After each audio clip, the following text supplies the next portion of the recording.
Hey guys, welcome back to my video. After my loss on round two, so for those who don't know what I'm talking about, you can go watch my last video. So after my loss on round two, I drew my round three, and I managed to bounce back every game. I win every game, and here comes my final round. If I win this game, I can get the second place, which is a decent result, right? However, I lost. So let's check out this game and see what can we learn from this game. Right. Yeah, the final result I get seventh place. Yeah, I get seventh place. Which is not bad, but yeah, better luck next time. So okay, so on the black pieces, my opponent is not a bad player. She's a very strong player also. So d4, I play knight f6, c4. I decided to play the Benoni, so I'm trying to get a complicated, dynamic position. Yeah, I just want to avoid boring game. I'm trying to get some dynamic position and basically just telling my opponent like no draw, only I win or I lose. All right. So yeah, I'm trying to get a very complicated position, and I'm just trying to see like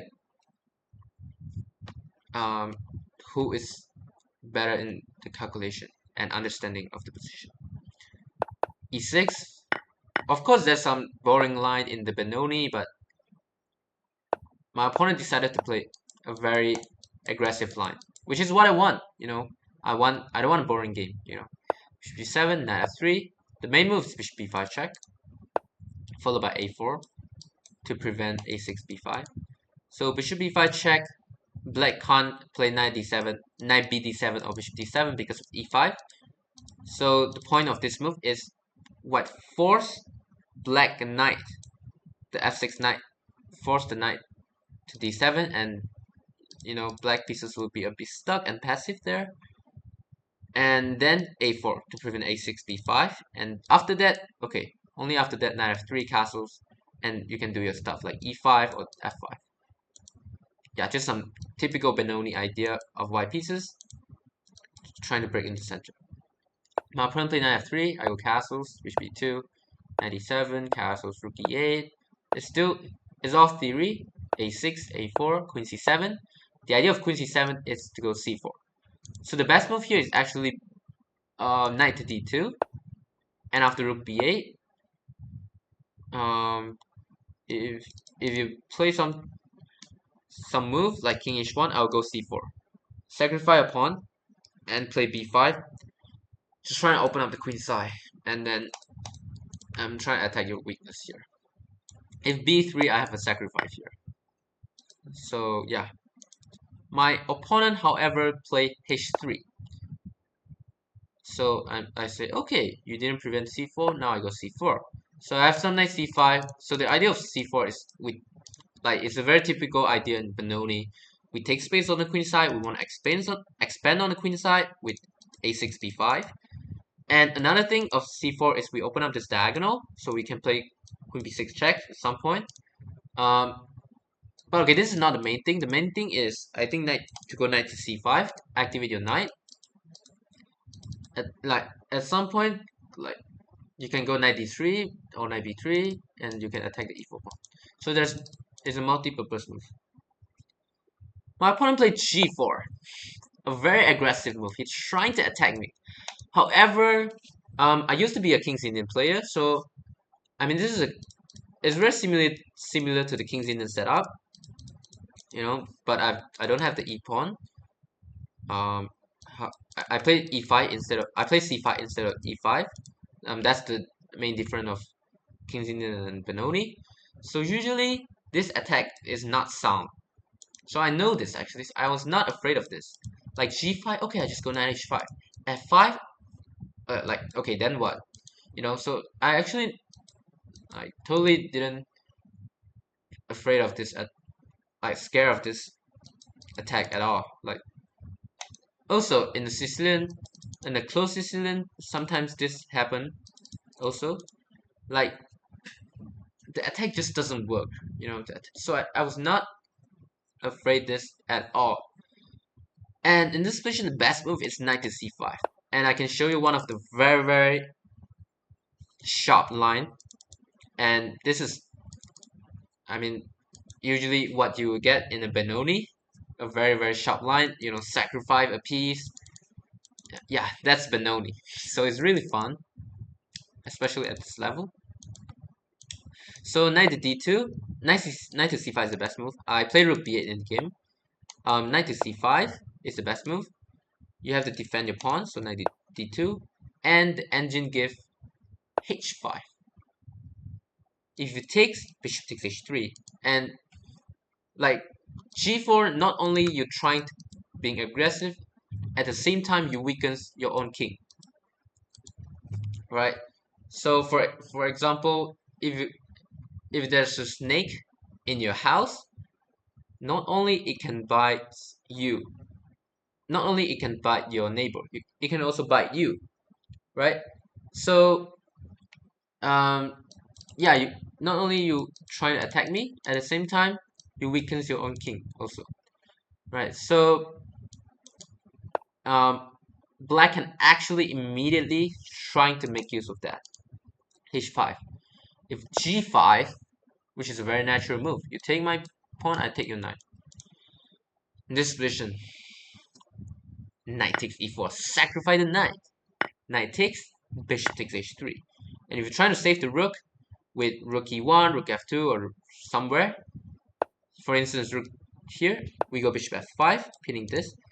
You go bishop here, and now I have knight to d3, followed by bishop to d4. I mean, black got a really nice pieces coordination, and this is a really dynamic position. White is down in development, and also like there's no way to activate this bishop. There's a way to activate the rook, but I mean, black attack is too strong in the center. Like queen b6 also is very huge threats. You know, like yeah. And if rook d1, again bishop f5, and like the engine just say rook c8, and you can't move this knight because your knight is hanging. You can't move the king. You can't move the queen. You can't move the knight. You can't move this knight, of course. You can't move this bishop. Everything is tied down. You can't. So also you can't move your bishop. Also you can't really move your rook. Everything is just tied down. Maybe you can move your rook, but like what can you do? I mean, black is doing a very simple thing. Just activate all his pieces and try to attack with bishop d4. b5, the engine say bishop d4, and b5 is one of the idea.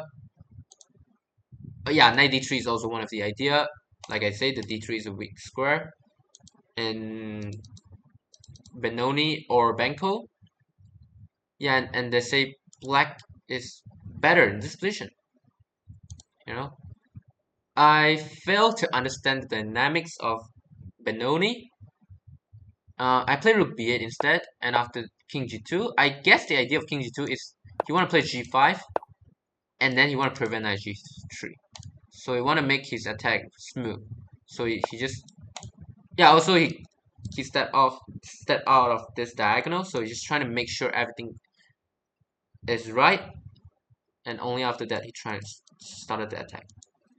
In this position, I have two choices: knight c5 or b5. Now b5 is a safer approach after takes. I expect my opponent to go g5. We go g5. I will go knight h5. I mean, knight d2, and I can go b4. I mean, this is actually not scary at all. I actually didn't worry about this at all, because even if you get that, like queen d1, queen takes h5, like what can you do? I mean, what can you do? f5, there's a weak square on e5. So of course, I know this before in the King's Indian defense. This is not scary because usually this attack in the center will be more serious of black pieces. You know, the attack of black pieces in the center will be more serious. So this is just like you also at the same time you also give away a very strong defender for my very passive knight. So I can go b4. You know, just this is exactly what we want in the Benoni. Just trying to attack and expand on the queen side, and I have a chance to do it. Knight d1. Okay, knight c5. Attack the weakness. Okay, like c3 or b3 can happen.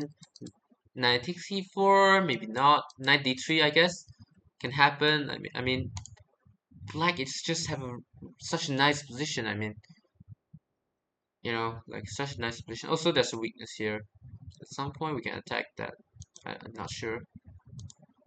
Like, yeah. I mean, if it takes, I can even play bishop here and bishop here.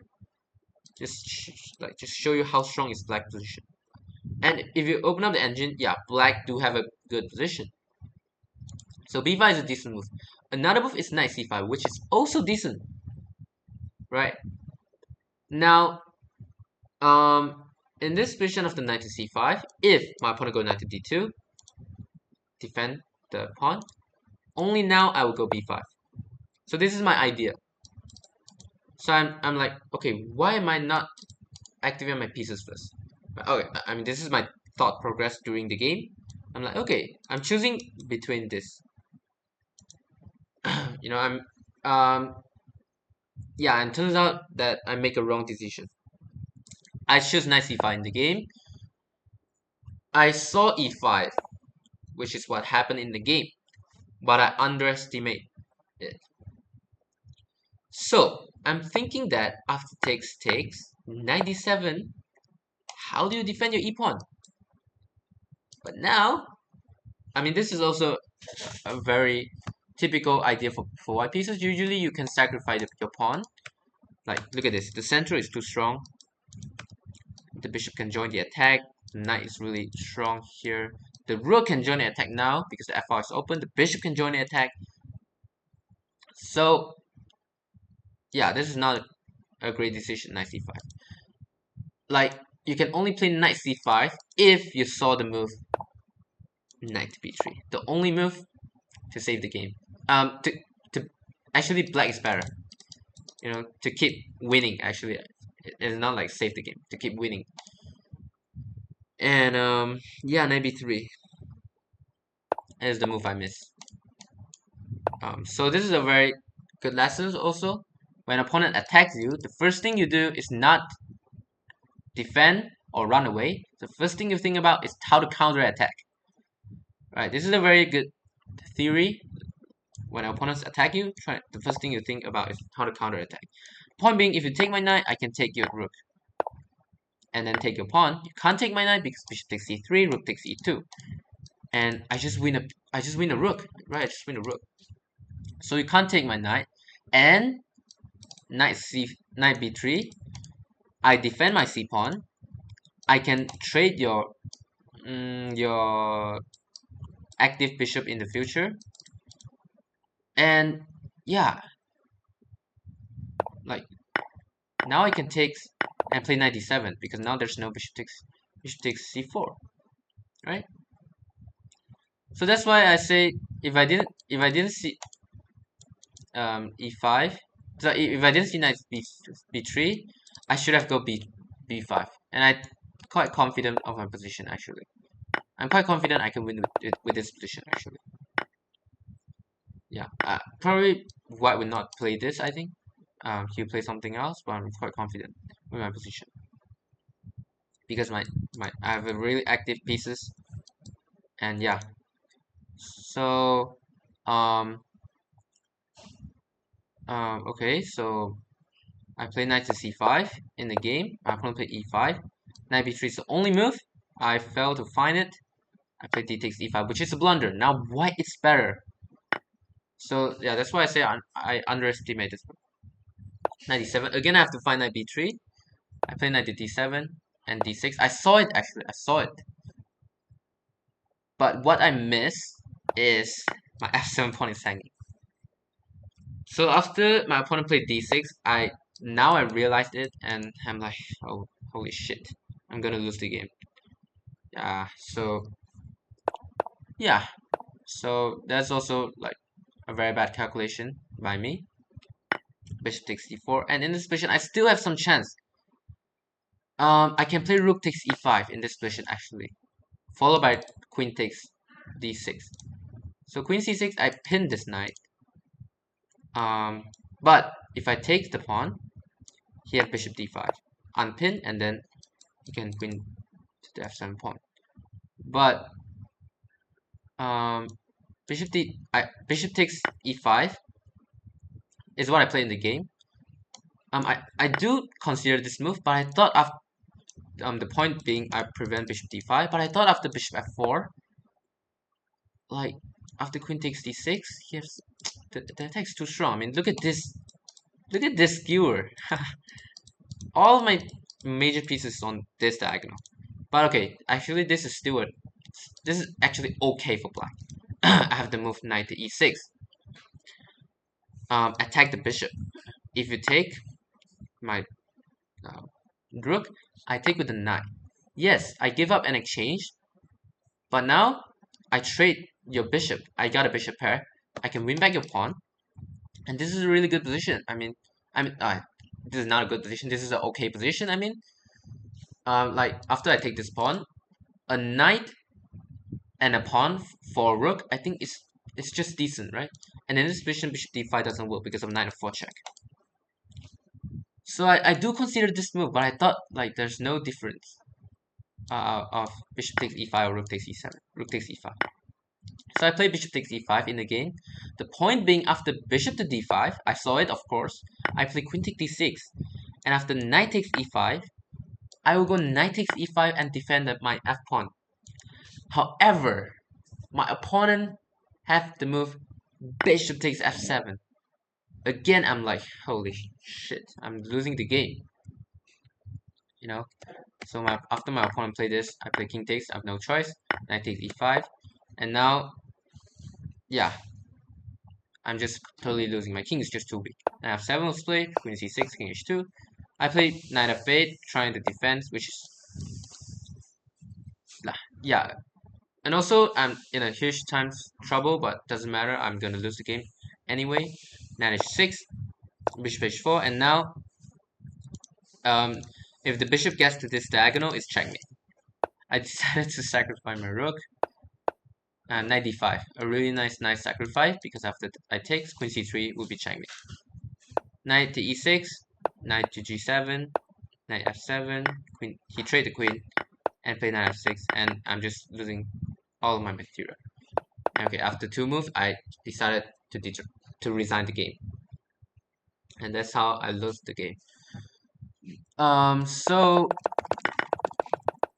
It's a really complicated game. Both sides makes mistake. My opponent trying to being aggressive, but this is not the right strategy of Benoni. I mean, he's playing the right strategy of Benoni, which is trying to attack, but he failed to. Again, like he also underestimated my attack on the center and on the king side, and on the queen side, and the e4 pawn in this opening, the 4 pawn attack. The e4 pawn is always a weakness, right? So, but I've like my opponent expand on the king side and in the center. I just failed to counterplay on the queen side, and suddenly I go to defense. My opponent attack, keeps on the attack, and I failed to find the right defense with rook takes e5. I saw it, but I thought bishop f4. I didn't see knight e6 to be honest. I thought queen takes d6, like rook d1. I'm losing. Yeah, I put bishop takes e5. I thought I'm still okay after knight e5, knight e5. I'm still defending, and I thought like after bishop d7, maybe bishop e6. Maybe I'm holding. Maybe I'm holding. Maybe I'm not. Okay, but maybe there's rook d1. Maybe I'm still losing lah. Okay, but bishop takes f7, which is winning, and I lose the game. Yeah, So it's a good game anyway. Very good game to learn. So that's all for this game. Hope you guys enjoy it, and hope you guys learn something. And that's all for this video. Bye.